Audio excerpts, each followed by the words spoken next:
É celebrado o Dia da Consciência Negra, um marco importante na luta pela igualdade racial. E para falar sobre esse assunto, estamos recebendo aqui nos estúdios do portal 7 Segundos, Paulo César da Silva Melo, que é bacharel em Direito, formado pela Universidade Estadual de Alagoas, que fica aqui em Arapiraca. Seja muito bem-vindo, Paulo.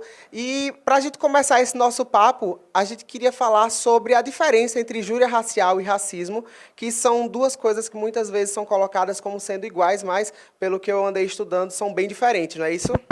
Positivo. Primeiramente, obrigado pelo convite. Com muita satisfação que estou aqui para esclarecer esse tema e compartilhar conhecimentos e aprender também com vocês. É o seguinte, a injúria racial, principalmente para quem não é da área do direito, tende a confundir bastante com o crime de racismo ou os crimes de racismo, já que a lei de racismo ela prevê várias figuras típicas. Existem vários crimes dentro da lei de racismo, que é a Lei 7.716 de 1989. E a injúria racial, ela é um crime contra a honra e ela está prevista no Código Penal, no artigo 140, parágrafo 3º. O que acontece? Essa confusão, principalmente para quem não é do direito, também ela se incrementou após uma recente decisão do STF, da Suprema Corte, do Supremo Tribunal Federal. Nessa última decisão, eles entenderam que o crime de injúria racial ele não prescreve. Eles consideraram que o crime de injúria racial seria um tipo de racismo e, portanto, imprescritível. Aí, para evitar falar muita linguagem técnica para o público e também para que o pessoal entenda melhor, o que é imprescritibilidade? Ser imprescritível é quando o Estado ele não perde o prazo para punir o agressor, ou seja, o Estado ele não tem tempo, não tem lapso temporal para exercer o direito de punir. Quando o crime é prescritível ou ele sofre a prescrição, o Estado perdeu o direito de punir. Então, foi um avanço essa decisão do STF? Sim, foi um avanço, mas poderia ter avançado mais, ter tratado a injúria racial com mais rigor, até porque realmente ela se configura um tipo de racismo, pois na injúria racial o indivíduo, o agressor, a doutrina chama de agente, é o agente criminoso. A intenção dele é atingir uma pessoa determinada. A título de exemplo, nesse caso que eles julgaram, uma senhora teria chamado uma frentista, ou a vítima era uma funcionária de um estabelecimento, teria chamado a moça de macaca ou de negra. E esse caso foi parar no STF. Como a autora do crime já tinha uma certa idade, era uma pessoa idosa, eles decidiram pela não prescrição, porque se prescrevesse, a idosa que cometeu a injúria racial não ia responder por crime algum. Por isso que é importante essa decisão que tornou a injúria racial imprescritível. Por outro lado, a injúria racial, ela diferencia-se do racismo porque o agressor, o criminoso, a pessoa que comete a injúria racial, ela dirige a ofensa a uma pessoa determinada, enquanto no crime de racismo, o dolo do agente, a intenção do criminoso é atingir um grupo, não só uma pessoa determinada, mas um grupo. Porém, na prática, nem sempre é assim. Nos crimes previstos na lei de racismo, o que acontece? A maioria das condutas é impedir acesso ou obstar o acesso a determinados locais, bares, restaurantes, shopping e diversos outros locais. Se eu impeço o acesso de uma pessoa a um restaurante por motivo de raça, cor, etnia, seja lá o que for, o preconceito ou a discriminação. Se eu não deixo aquela pessoa entrar, eu proíbo, eu impeço o acesso dela àquele estabelecimento, eu estou cometendo o crime de racismo. Mas, na prática, eu estou impedindo uma pessoa determinada, porém aquela pessoa representa um grupo, seja afrodescendentes, seja homossexuais, seja qualquer grupo que for impedindo o acesso, você estará cometendo crime de racismo. E quais as consequências? O racismo ele é muito mais grave do que a injúria racial. Ele tem previsão constitucional, ele já é imprescritível por força da Constituição de 88, que, por sinal, ela foi promulgada dia 5 de outubro de 88, e a lei de racismo, dia 5 de janeiro de 89, ou seja, 3 meses depois. No inciso 42, o artigo 5º, a Constituição diz que o racismo é crime imprescritível e inafiançável. Ela não cria o crime, porque a Constituição não pode criar crime. Quem cria crime é somente lei ordinária e lei complementar. Mas isso que a Constituição dispôs naquele inciso é considerado um mandado constitucional de criminalização. Ela está mandando que o legislador infraconstitucional, ou seja, a Câmara dos Deputados e o Senado Federal, eles criem o crime de racismo. E foi assim que foi feito. 3 meses depois estava criada a lei do racismo. Já a injúria racial já foi criada na década de 90, por volta de 96, 97, ela foi inserida no Código Penal como um crime contra a honra. A pena vai de 1 a 3 anos, mas depende da vontade da vítima. No direito, a gente fala em condição de procedibilidade. Sem aquela condição, que é a representação da vítima, por isso a gente fala o seguinte, que esse crime de injúria racial é um crime que depende da representação do ofendido, ou seja, depende de que a vítima exerça externo o desejo de processar o autor. Um exemplo prático aqui para o público entender melhor, se um policial qualquer for passando e se depara com a situação de flagrante de injúria racial, ele só pode proceder, só pode prender o criminoso se a vítima quiser, se a vítima disser que quer processar. E isso tem que ser tudo colocado, consignado em termo. Ela tem que ir na delegacia, assinar o termo dizendo que quer processar o autor. As diferenças são gigantescas. A princípio, são essas, mas no decorrer da entrevista eu falarei sobre outras.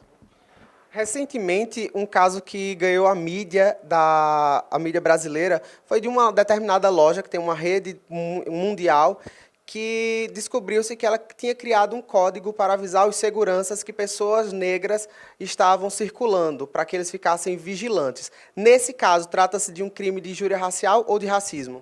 Com certeza de racismo, porque a maneira como essa loja adotou o sistema de segurança era uma forma de segregar aquele grupo de negros, de afrodescendentes, a frequentarem tranquilamente aquele ambiente. Eles poderiam entrar, mas estavam sob vigilância. Então, é uma forma de racismo. Na injúria racial, a título de exemplo, é você chamar uma pessoa de macaca, negra, é tipo uma palavra aleatória que você dirige a uma pessoa. Agora, a partir do momento que você impede o acesso de qualquer desses grupos a determinado local, ou então que faça uma vigilância através de códigos, assim como foi feito nessa empresa, está se praticando o crime de racismo. Agora há pouco o senhor falou que o crime de racismo ele é inafiançável e o de injúria racial ele é afiançável. Qual o motivo de um ser e o outro não? Principalmente por força da Constituição. No inciso 42 do artigo 5º, lá fala o seguinte, que o crime de racismo ele é imprescritível, então já era desde 88. E continuou sendo com a Lei 7.716 de 89. E também inafiançável, não cabe fiança para esse tipo de crime, do racismo. Já a injúria racial, quando foi inserida no Código Penal, ela foi inserida no rol dos crimes contra a honra. É lá onde você encontra a difamação, a calúnia, a injúria, e abaixo da injúria tem a injúria qualificada pelo preconceito, que também é chamada de injúria racial. Nesse tipo de crime, injúria racial, cabe fiança, porque a pena vai de 1 a 3 anos e a Constituição não proíbe a fiança para casos de injúria racial, apenas para o racismo. E também, quando o STF decidiu recentemente que injúria racial seria imprescritível, ele só analisou essa questão do prazo, mas não entrou no mérito de analisar a questão da fiança. Então, hoje, continua sendo afiançável, ou seja, cabe fiança, qualquer pessoa que for presa por injúria racial, paga a fiança na delegacia e responde o processo em liberdade. E por que cabe fiança também? Porque todo crime que a pena máxima não ultrapasse 4 anos, cabe fiança na delegacia, se a pessoa for presa em flagrante. E se passar de 4 anos, cabe fiança do mesmo jeito, se não houver proibição, como o racismo, em se tratando de injúria racial. Se a pena, mesmo a pena passando de 4 anos, caberia fiança no juiz, na delegacia, acima de 4 anos, na justiça. Você, como trabalhador do direito, como profissional do direito, o que você acredita que ainda precisa melhorar nesses casos de injúria racial com relação à legislação? Olha, Eric, eu acredito que o STF ele tem os seus limites quanto à legislação. Ele faz o entendimento, a interpretação, as suas decisões, julgamentos, seus acórdãos, mas ele não pode legislar. Até porque, recentemente, a gente vem acompanhando aqui no Brasil muito essa interferência de um poder no outro, né? Executivo, legislativo e judiciário. Então, eu sugeria o seguinte, que fosse enviado um projeto de lei ao Congresso, de quem tivesse a iniciativa para fazê-lo, porque deve ter a legitimidade da iniciativa do projeto de lei, e que nesse projeto trouxesse aquele crime de injúria racial para dentro da lei de racismo, porque assim, aquele crime de injúria racial, ele passaria a ser inafiançável, porque dificultaria a soltura do réu, né? Ficaria mais rigoroso o tratamento do criminoso, e também que fosse mudada de ação pública condicionada à representação da vítima, à vontade da vítima, para ação pública incondicionada, assim como já é o racismo.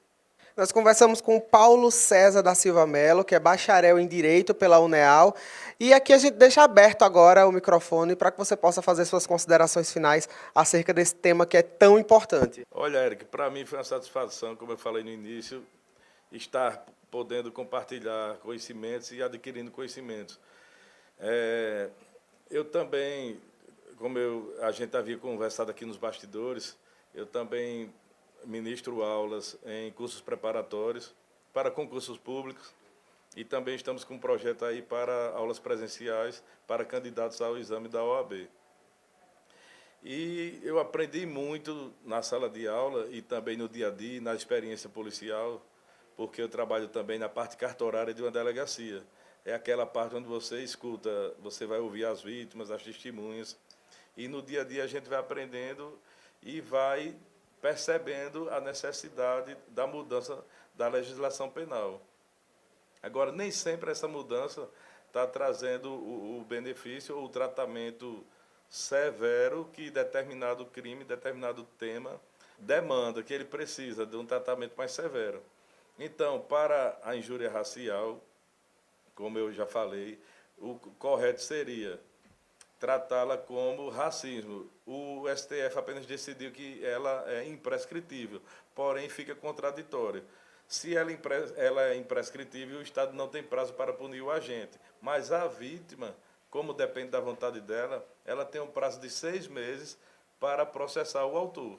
Acabou os 6 meses, a gente fala no direito que houve a decadência. Então, se houve a decadência, para que vai servir a imprescritibilidade? Não adianta ser imprescritível se ainda existe a decadência para a vítima. Ela tem um prazo de 6 meses para querer ou não processar o autor da injúria racial. Então, além de ser imprescritível, a ação tem que ser incondicionada para não depender da vontade da vítima e também ser inafiançável. São essas 3 sugestões que eu deixo aqui para os nossos legisladores. Muito obrigado, Paulo. Obrigado por essa aula.